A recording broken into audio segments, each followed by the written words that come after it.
¿Cuántos hemos recibido en los domingos anteriores? ¿De qué hablamos el domingo pasado?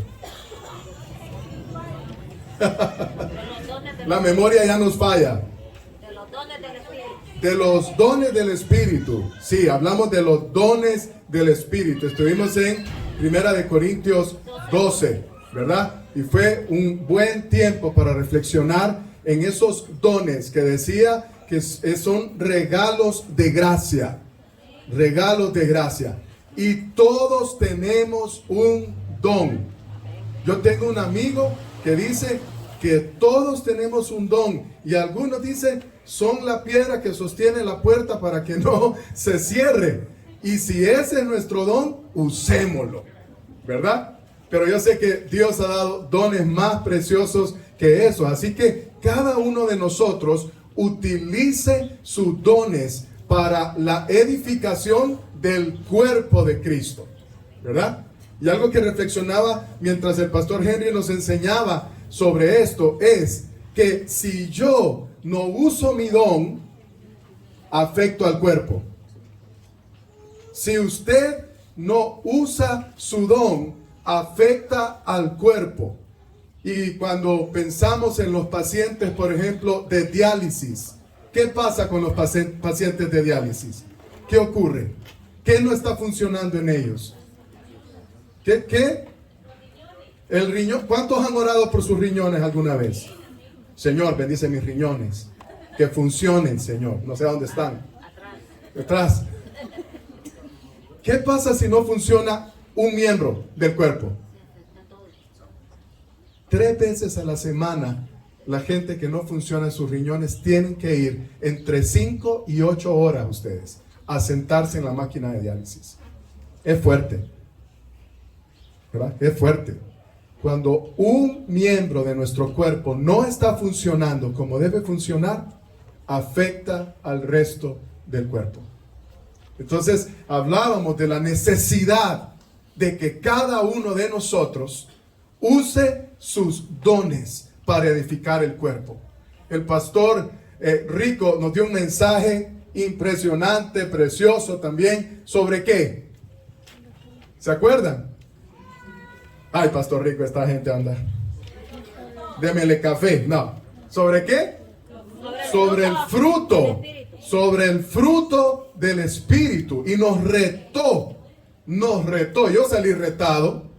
Porque nos hace falta paciencia, nos hace falta bondad muchas veces, nos hace falta esa actitud que hay en Cristo. Él nos hablaba del carisma de Cristo. Me encantó eso, el carisma de Cristo, ser como Cristo. Onan nos contó sobre la historia de gracia, ¿se acuerdan? Cada uno de nosotros debe tener un antes y un después. Yo antes era así, yo lo digo con libertad, yo antes era un adúltero. Y viví en vergüenza, y viví en dolor. Pero el Señor me hizo una nueva persona, quitó de mí toda la culpa. Y ahora vivo en la victoria que Cristo nos da en la cruz. Y luego el primer domingo que empezamos esta serie, hablamos de intimidad con Dios, de la necesidad de anhelar al Señor, tener hambre de su presencia, tener hambre de Él. Habitar en Él, caminar con Él, porque estas son marcas de un verdadero discípulo. Y esta mañana cerramos la serie con el tema de mayordomía de vida. Mayordomía de vida. Necesitamos, cuando miro gente joven aquí, digo, Dios, ¿cuánto puedes hacer si escuchamos el consejo de la palabra de Dios? La Biblia dice que estén atentos nuestros oídos, que necesitamos abrir nuestro corazón a lo que Dios quiere depositar en nosotros. Escuchaba a Tony Evans y decía él en uno de sus pensamientos que Dios nos usa a nosotros como banco. Él deposita en nosotros dones, talentos, tesoros, para que nosotros le demos a Él intereses para el avance del reino. ¿Qué tipo de banco es usted? ¿Verdad? ¿Cuál es el banco más confiable de Honduras? No sabemos ahorita. Pero por muchos años, Banco de Occidente y Banco Atlántida, no estoy siendo pagado por ninguno de los dos, manejaban la solidez bancaria en Honduras. ¿Qué tipo de banco somos nosotros? Porque cuando vienen bancos colombianos, salvadoreños, uno se queda, ¿pongo mi dinero ahí o no pongo mi dinero ahí? ¿Qué tipo de banco son ustedes? ¿Qué tipo de banco soy yo? Dígale al Señor esta mañana conmigo, háblame, Señor, por favor. Dígale, Señor, háblame, cámbiame, transfórmame, que el poder de tu palabra pueda hacer una obra perfecta en mi vida. Como cantábamos, Señor, enséñame tus caminos, Señor, y yo andaré en ellos. Estamos aquí sentados, Señor, porque queremos escuchar que tu Espíritu nos hable para que nosotros seamos transformados por medio de la renovación de nuestro entendimiento. Estamos abiertos a escucharte, Señor, en tu nombre, Jesús. Amén y amén. Entonces, hablamos esta mañana de mayordomía cristiana y de mayordomía de vida. Históricamente, los cristianos han traído bendición y respuesta a las sociedades en el mundo. Fíjense, nadie, ninguna otra religión, por decirlo así, se ha preocupado tanto por el desarrollo de la sociedad como la iglesia del Señor Jesús. Hospitales, escuelas, instituciones para cuidar a los necesitados, a los huérfanos, todo tipo de actividad humanitaria para cuidar a la sociedad ha sido comenzada por la iglesia del Señor. Aquí tenemos nosotros el hospital evangélico. ¿A cuántos les ha servido el hospital evangélico de los que están aquí? Y a veces nos enojamos porque hay que esperar, ¿verdad? Porque quisiéramos que haya un doctor solo para nosotros cuando llegamos. Pero a mí me ha servido el hospital evangélico. 3 de mis hijos nacieron ahí. ¿Cuántos nacieron sus hijos ahí en el hospital evangélico? Ya miren, ¿ve? No les digo. Hay bendición en ese hospital. Y un hombre de Dios fue el que comenzó ese hospital. Hermanos, la iglesia del Señor debe cambiar su entorno, sus comunidades, a donde estemos. Pero para poder lograr eso, necesitamos entender qué es mayordomía. Porque cuando hablamos de este tema, inmediatamente, ¿qué se nos viene a la mente, iglesia? Van a hablar de diezmos, ¿sí o no? Van a hablar de dinero, van a hablar de diezmos, de dar ofrendas. Pero cuando nosotros pensamos tan limitadamente, entonces nuestro corazón todavía no se ha empapado de las verdades de Dios con respecto a este tema de la mayordomía. ¿Saben por qué alguien empezó el hospital evangélico? Porque entendió la mayordomía cristiana. El doctor McKinney dijo, aquí en Estados Unidos hay muchos hospitales, pero en Honduras todavía, cuando él vino, posiblemente solo había 1 o 2 hospitales. Y él dijo, no es posible que nosotros tengamos tantos hospitales en Estados Unidos y en ese país no haya un hospital cristiano. Vendió todo lo que tenía y se vino a instalar a Ciguatepeque. Eso es mayordomía cristiana. ¿Qué es mayordomía cristiana? Es ser responsable de los dones, de los tesoros que Dios ha depositado en cada uno de nosotros. Ser un mayordomo fiel es cuidar o administrar correctamente la propiedad de otro. Yo me formé como administrador en la universidad. Estudié negocios por 4 años y luego una maestría en el mismo tema de dirección empresarial. Y durante todos esos años, uno de los conceptos que uno recibe es que uno va a rendir cuentas por lo que está administrando. Y entonces yo hago mi mejor papel para que yo pueda ser premiado como buen administrador, porque si no, alguien más va a tomar mi lugar.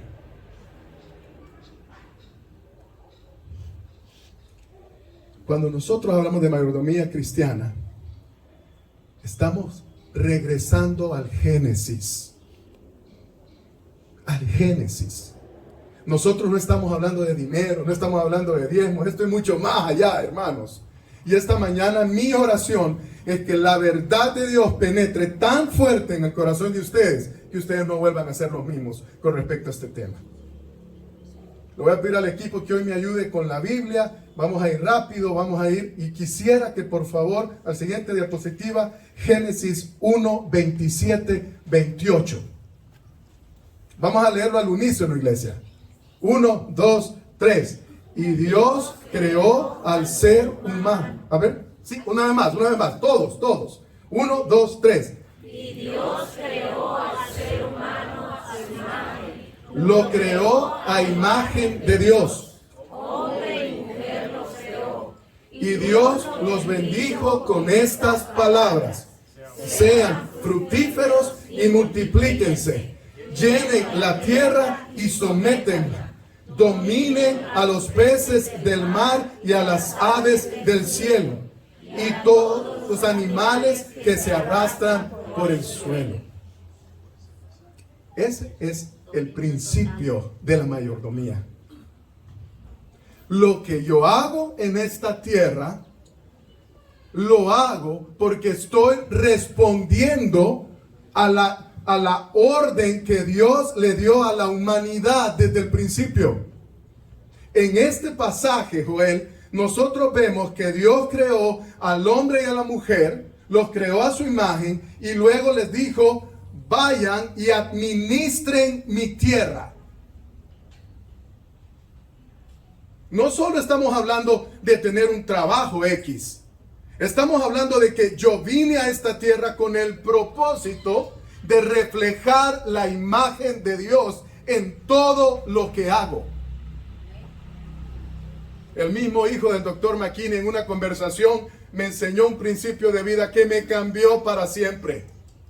Me dijo: estamos en esta tierra para crear cosas que reflejen la imagen de Dios en la tierra.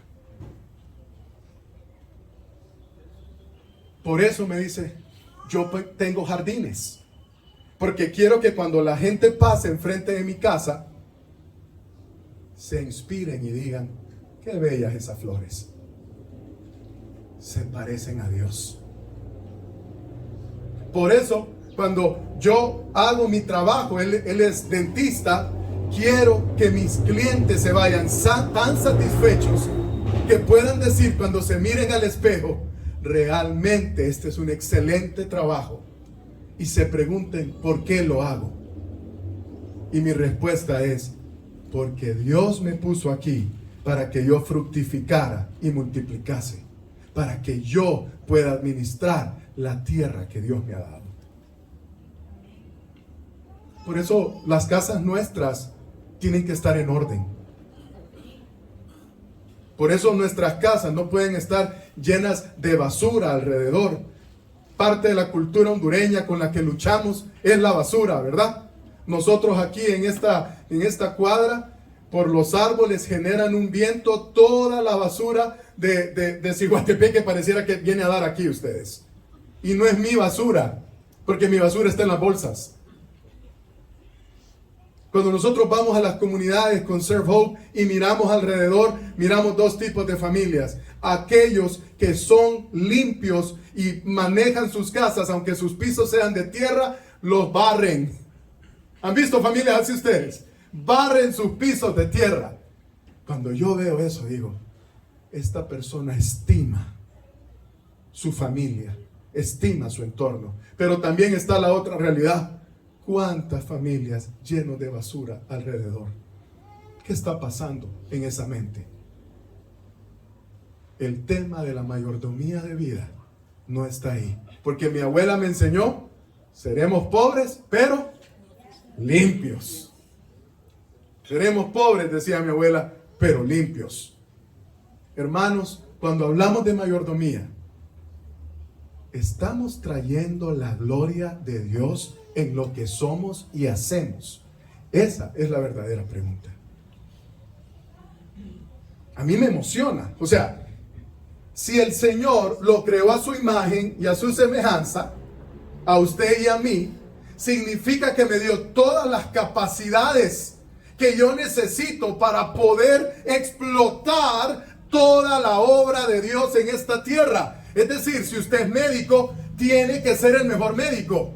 Si usted es piloto, tiene que ser el mejor piloto. Si usted es maestro, tiene que ser el mejor de los maestros. Porque Dios nos dio la habilidad en nosotros, en su imagen, en nosotros, para cambiar la tierra. Yo vine a esta tierra no para medio comer. Yo vine a esta tierra no para medio pasar. Vine a esta tierra para generar la imagen de Dios en todo lo que hago. Y que la gente diga, definitivamente Dios está con él.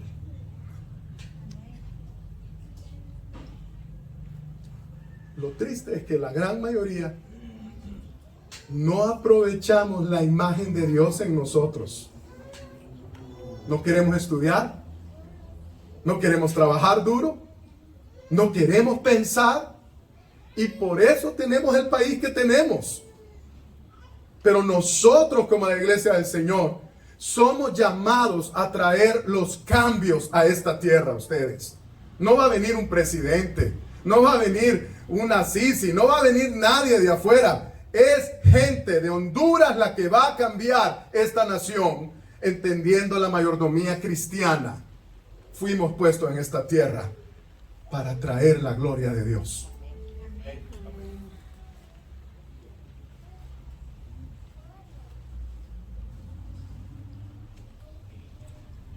Nosotros solo somos administradores.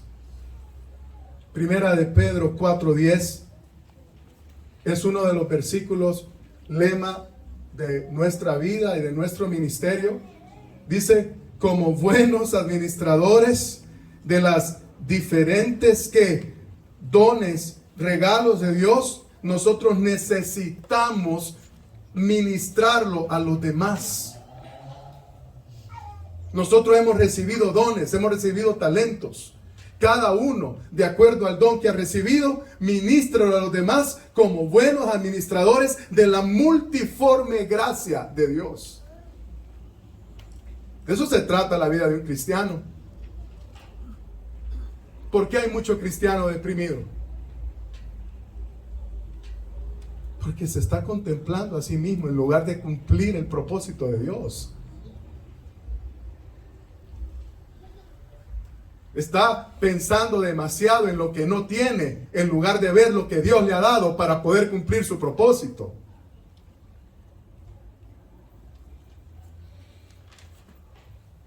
Cuatro verdades que quisiera compartir con ustedes esta mañana. Cuatro verdades fundamentales en el tema de la mayordomía. Número 1, diga conmigo, Dios es dueño de todo. Dígalo conmigo. Dios es dueño de todo. Dígale a la persona que tiene al lado, no tenés nada. Échame el reloj. Échame el celular. No tenemos nada. ¿Cuántos tienen una casa? No. ¿Cuántos tienen un carro? ¿Cuántos tienen? Ya se la saben, ¿verdad?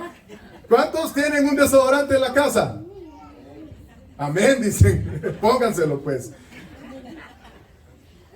Dios es dueño de todo. Dios no es dueño del 10% de sus ingresos.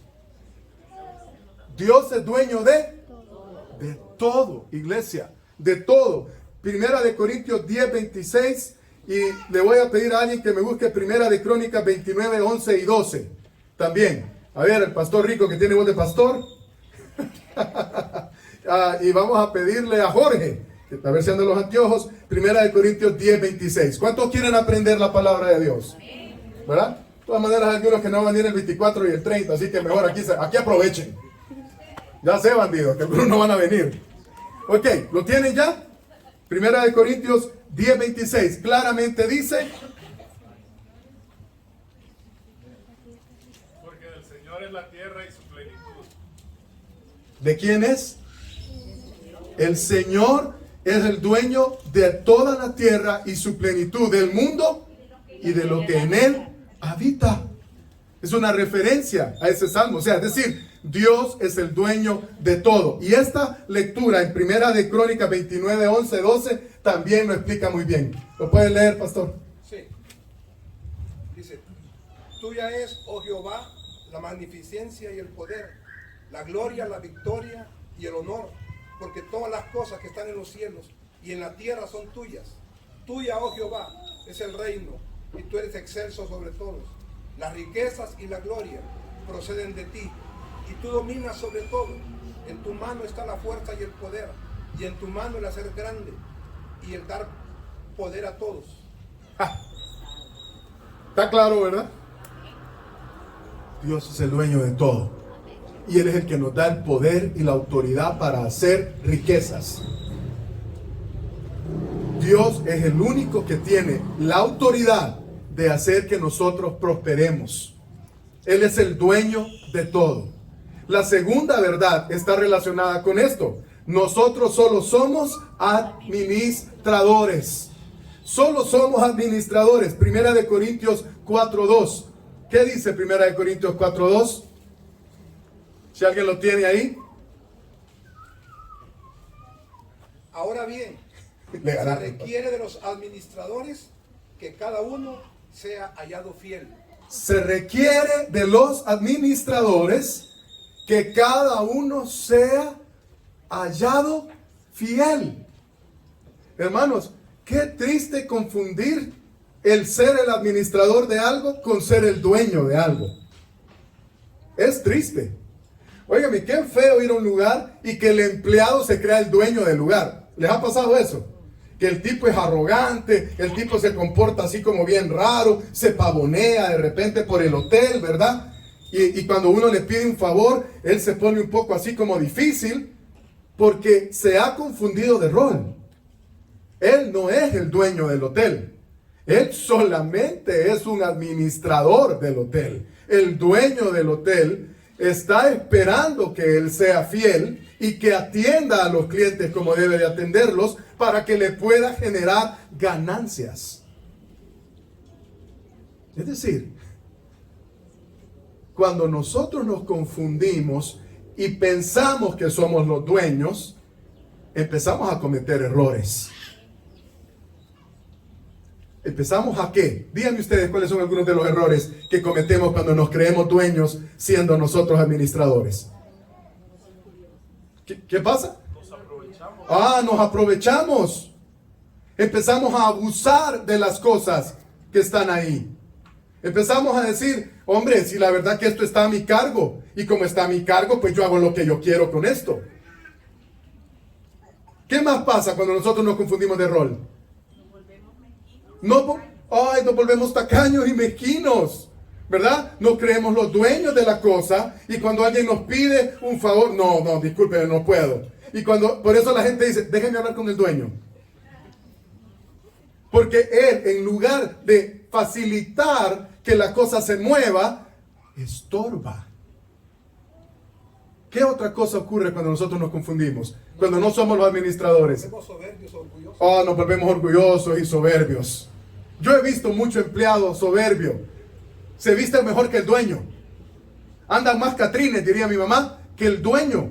Usan cosas más caras que el dueño. Y cuando ya no pueden sostener ese estilo de vida que se han confundido de dueño en lugar de administrador, ¿qué hacen? Empiezan a robar. Algunos emprenden, ¿verdad? Cuando ya no les está el estilo de vida con el salario, pero la gran mayoría de administradores, cuando se han confundido de rol, empiezan a robar. Empiezan a tocar lo que no es de ellos. Empiezan a adquirir hábitos que les generan oportunidades para poder tomar, sustraer. Por eso la Biblia dice tan fuertemente, me han que robado, dice el Señor. Me han robado. Tomaron lo que no era de ustedes y lo empezaron a usar de manera indebida. Solo somos administradores. Miren, como esa ha sido mi formación, yo me metí en esto y yo dije, yo solo soy administrador. O sea, yo no puedo agarrar los carros de Serve Hope para lo que a mí se me antoje. Yo no puedo tomar las cuentas de Serve Hope y hacerlo como a mí se me antoje. Tenemos, gracias a Dios, al hermano Neida. Hermano Neida, ¿qué va a hacer ustedes? Ya me mira que me estoy tomando un fresco de 3 litros, me dice, porque no se tomó solamente un vaso. O sea, es una administradora fiel del dinero.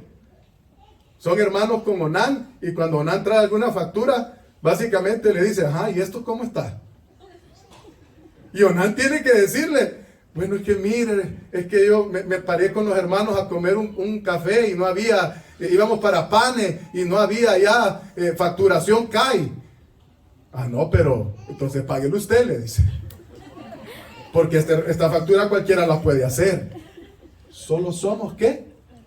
Administradores.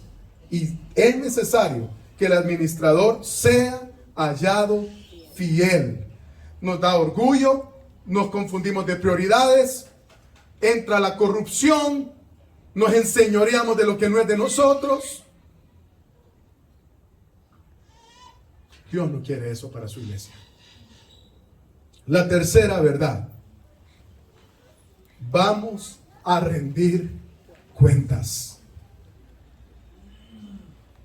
La mayordomía cristiana significa que usted y yo vamos a rendir cuentas.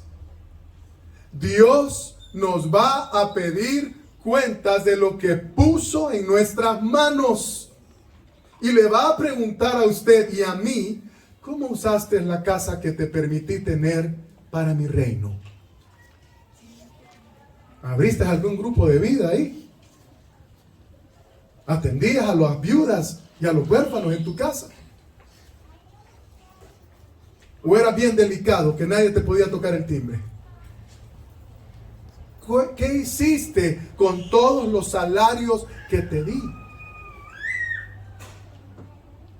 Un promedio de salario podríamos hablar de 15,000 lempiras. Hablemos de 15,000 lempiras. ¿Cuántos son 15,000 lempiras en un año? ¿Cuántos son? 15,000, 150, 180,000 lempiras. ¿Qué hizo usted con esos 180,000 lempiras en el año para traer el reino de Dios a esta tierra? Dios nos va a pedir cuentas. Mateo 25, no tenemos el tiempo de leerlo, pero este pasaje hay que leerlo en casa. Si esta tarde usted tiene el espacio de tiempo, lea por favor todo este capítulo en Mateo 25. Pero en los últimos versículos, si quieren vayamos ahí juntos a Mateo 25, porque este pasaje es clave para entender. Cuando Mateo 25 habla de la parábola de los talentos, no está hablando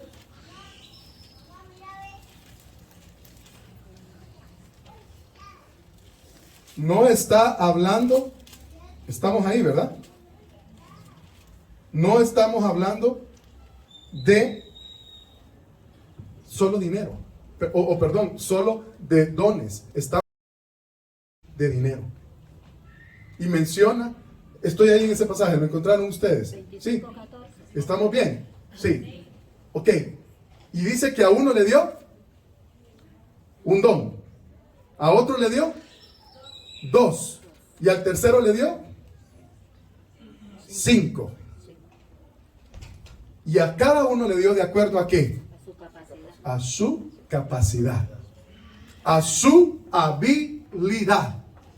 Dios a cada uno de nosotros nos ha permitido recibir monetariamente ciertas cantidades de acuerdo a nuestra capacidad. Si usted no está recibiendo más dinero, es porque no ha crecido en su capacidad de mayordomo. No estoy hablando de prosperidad, no estoy hablando de que todos tienen que ser ricos. Estoy hablando básicamente de que Dios quiere bendecirnos. Nosotros decimos aquel versículo, los planes de Dios son para bien y no para mal, para darnos un futuro lleno de esperanza. Amén. La pregunta es, ¿y entonces por qué no me está funcionando esas promesas? Posiblemente no he entendido esta parábola. Dios nos va a bendecir de acuerdo a nuestra capacidad de multiplicar lo que Él nos ha puesto en la mano. Dice que el que tenía 2 talentos, ¿qué hizo? Lo multiplicó, ¿cierto? Vino su Señor. Y es bien interesante porque me hacía pensar este pasaje, porque dice que el dueño de esos talentos dice que se tardaba en regresar. Es decir, le dio un periodo amplio de tiempo para volver. Y yo pensaba, como nuestra vida, ¿verdad? Me ha dado un periodo largo de tiempo para que yo haga algo con los talentos que Él me ha dado. En mi caso ya llevo 46 años. Algunos de ustedes tienen 20, 30, 50, 60 años. Dios les ha dado ese tiempo. Y pareciera que no va a volver, pero va a volver. El maestro, el dueño, va a volver. Y nos va a preguntar, Cristian, ¿qué hiciste con lo que te di? Entonces el que tenía 2 le dijo, Señor, me diste 2, aquí te entrego la ganancia de estos 2 talentos que me diste. Los expertos hablan de que más o menos son entre 65 y 80 libras de plata cada talento.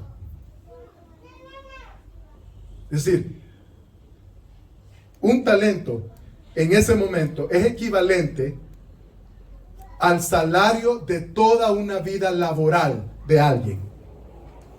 Al promedio de salario de toda una vida laboral en un periodo no mínimo de 30 años.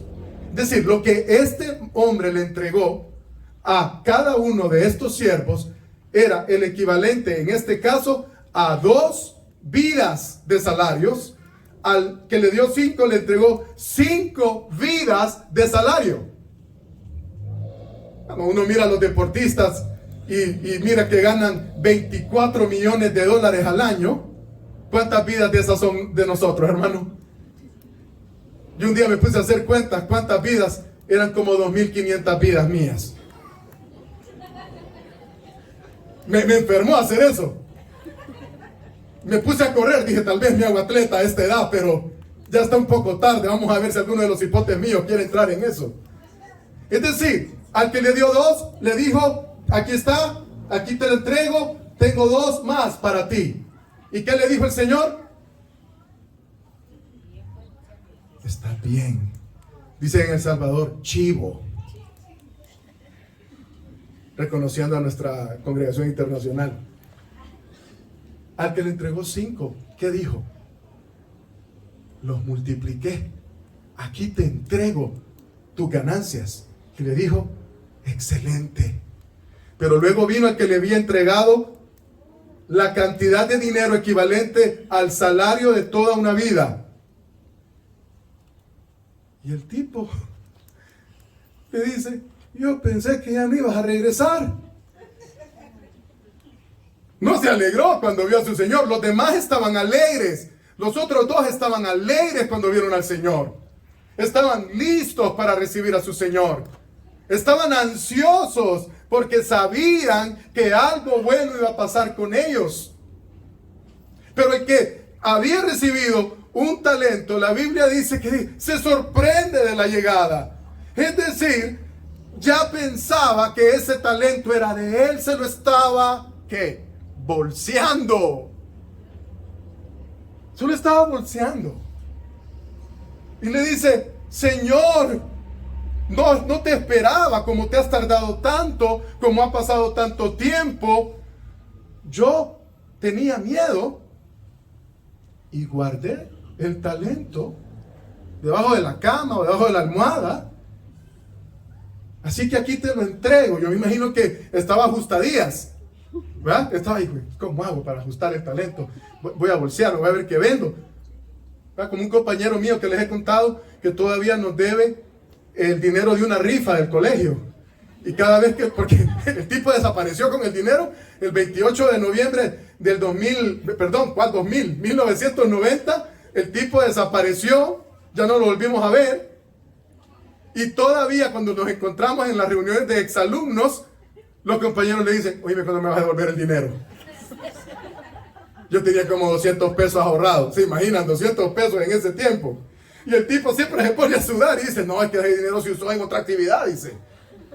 Pues así estaba este hombre cuando el Señor viene y le dice, ¿dónde está lo que te dejé?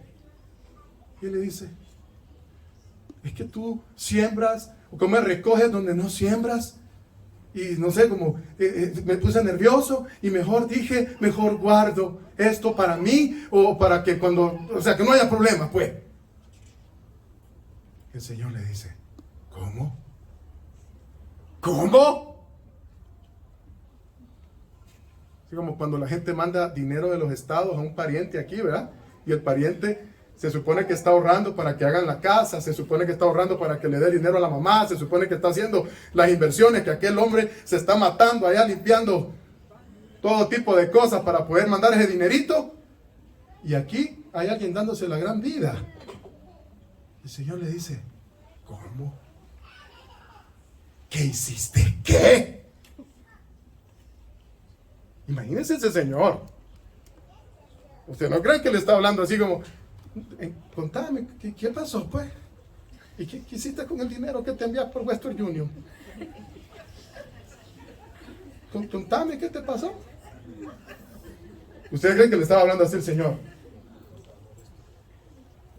No le está hablando así.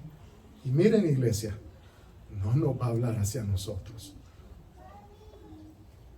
No le va a decir, Giovanito, ¿y qué pasó con los salarios que te di ahí en el Genaro? Papá, ¿qué hiciste ahí? ¿Qué hiciste con el quinquenio, hijo? El Señor no le va a hablar así. El Señor nos va a hablar que ¿qué hiciste con lo que te di? ¿Ni al banco lo metiste, bárbaro? ¿Me tenés el dinero perdiendo debajo de la almohada? Todo el billete que te di, me estás diciendo que lo guardaste y no me tenés ni 2 lempiras de intereses. Hasta basta más, le dice. Hermanos, perdónenme si quizás hoy he gritado un poco de más. Pero es urgente que entendamos esto. Nos va a pedir cuenta del Señor, hermanos.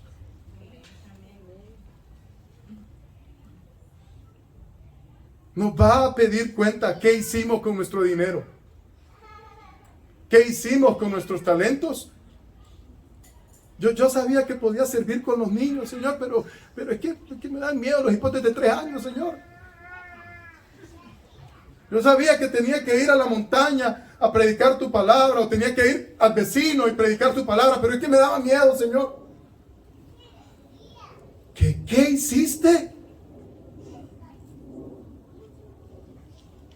Sin embargo, para esos 2 primeros que nos menciona, esa es la cuarta verdad.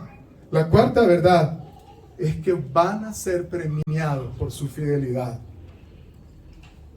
Cuando el Señor les dice, wow, gracias por lo que hicieron.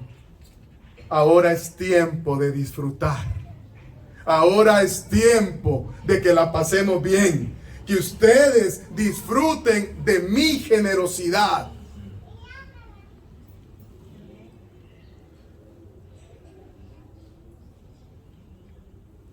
Por eso, Filipenses 1:21 ¿Qué dice Filipenses 1:21? Si alguien lo tiene. Sí, Jorge. Porque para mí vivir es Cristo y morir es ganancia. ¿Qué significa eso con respecto a esto? Pablo dejó toda su vida a ustedes para el reino. Y llegó a un punto de entender que la verdadera ganancia de esta vida es vivirlo todo para Dios. Porque cuando yo muera, la ganancia va a ser superior. Yo quiero irme de esta tierra. Y miren, ayer se enterró al abuelo de mis hijos grandes. Por eso no están hoy aquí.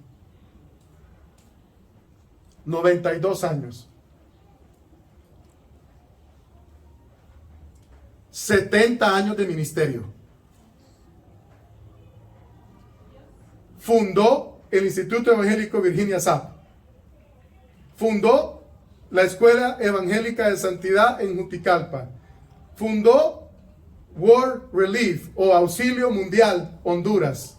Fundó la Confraternidad Evangélica de Honduras.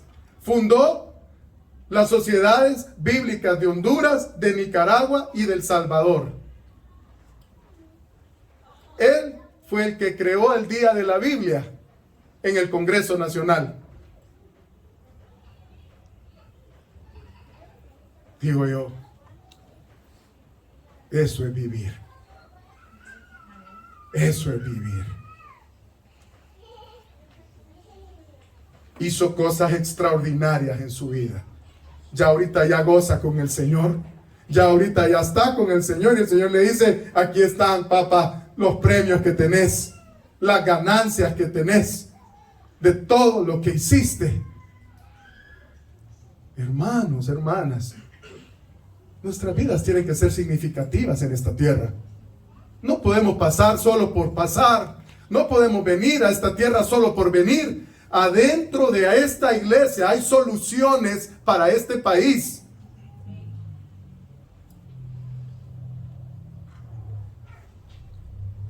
Como solo tengo 5 minutos más, rápidamente voy a pasar por 7 características de una persona que vive la mayordomía cristiana de manera práctica. Número uno, usa intencionalmente sus recursos de tiempo, talento y tesoro o dinero para el avance del reino.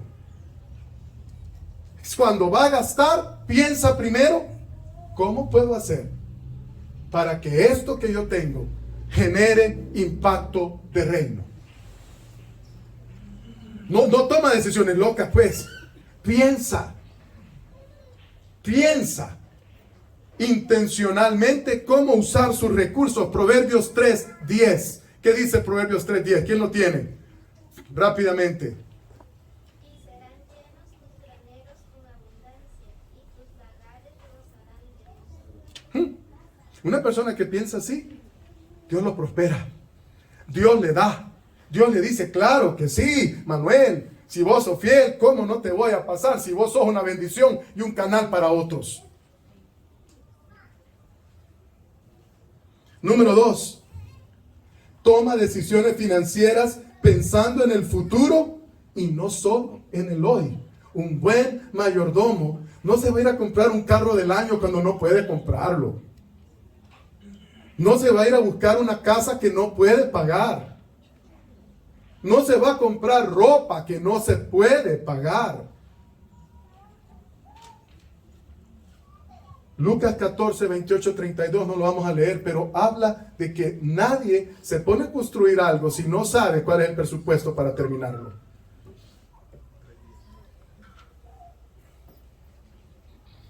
Número 3.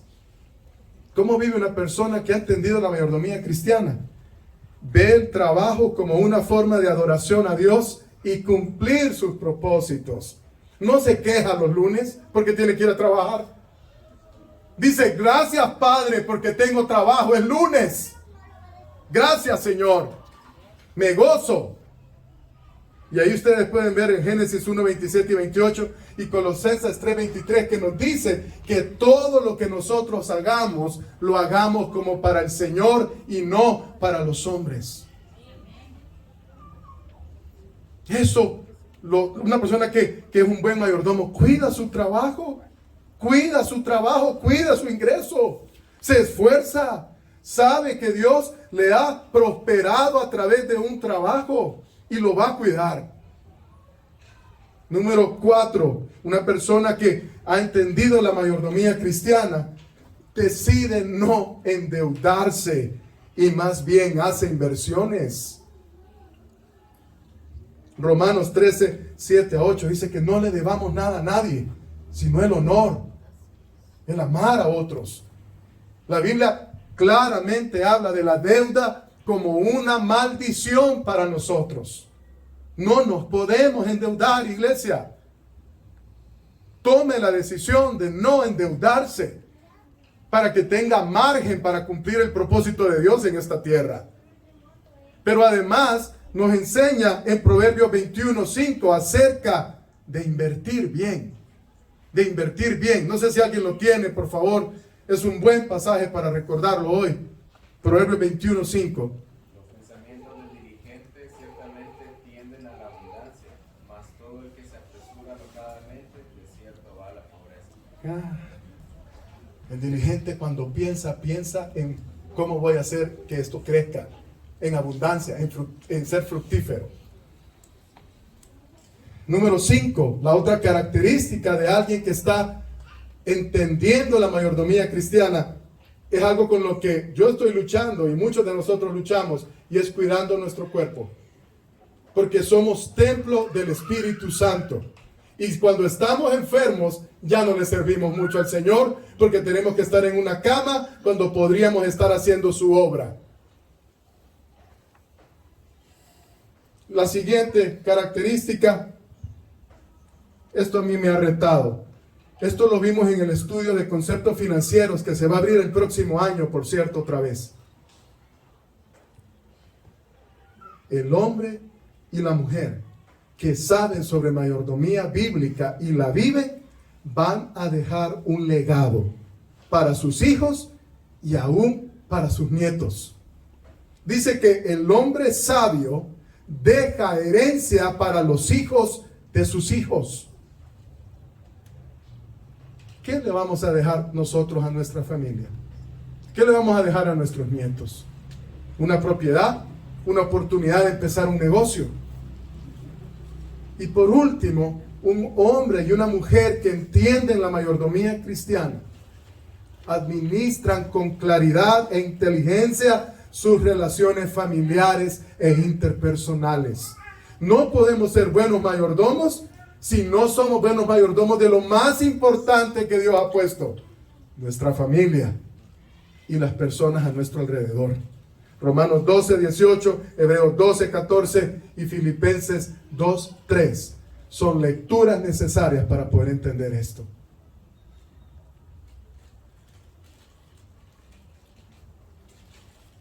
Iglesia, ser fieles con nuestro diezmo, eso es lo esperado, lo mínimo. A veces uno dice: Señor, pero ¿por qué no prospero? ¿Por qué no salgo adelante? Yo doy el testimonio. O sea, nunca tenía nada y tenía buenos trabajos. Pero la Biblia dice que cuando nosotros somos infieles al Señor, es como tirar el dinero en un costal que está roto. Es decir, echamos y se sale por bajo. Echamos y se sale por bajo. Yo quiero verlos prosperar. Juan le dice: hermano, amado o apreciado, yo deseo que tú seas prosperado, así como prospera tu alma. Yo los quiero ver a ustedes Yo los quiero ver a ustedes viviendo la bendición de Dios.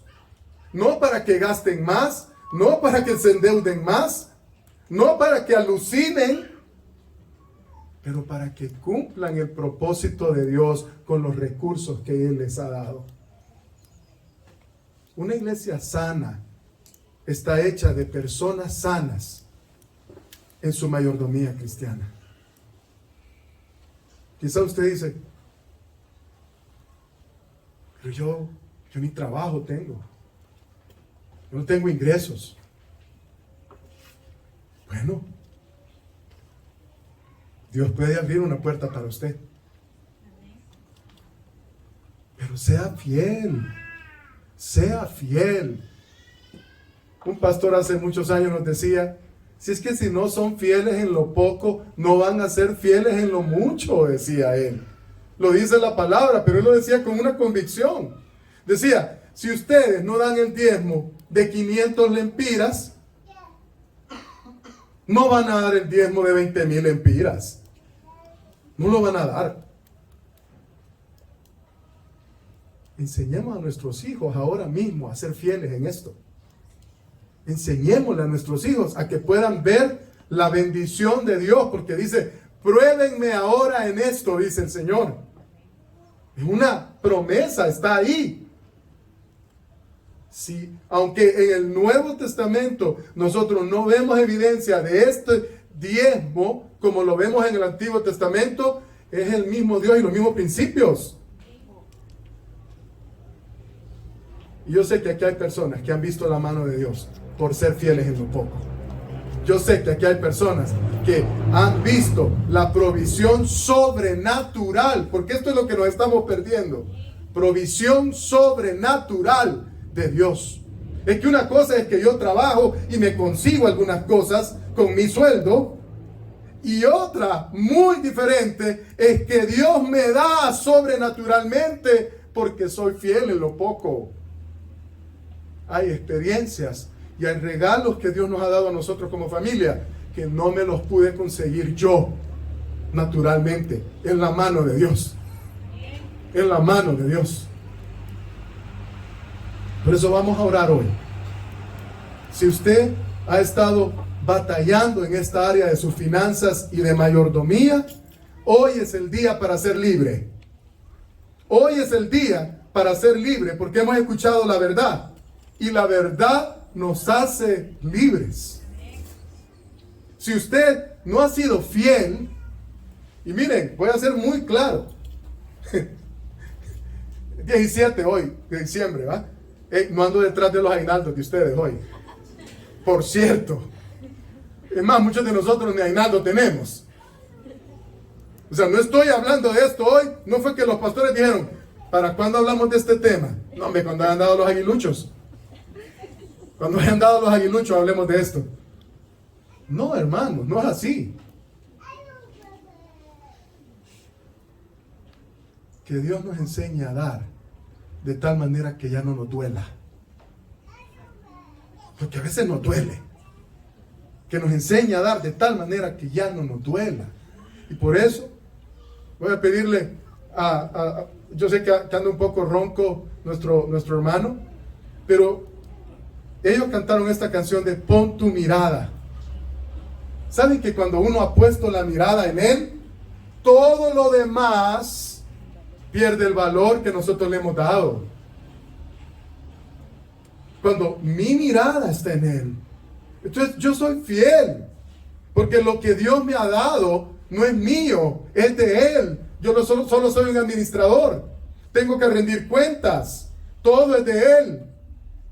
Pero voy a ser premiado.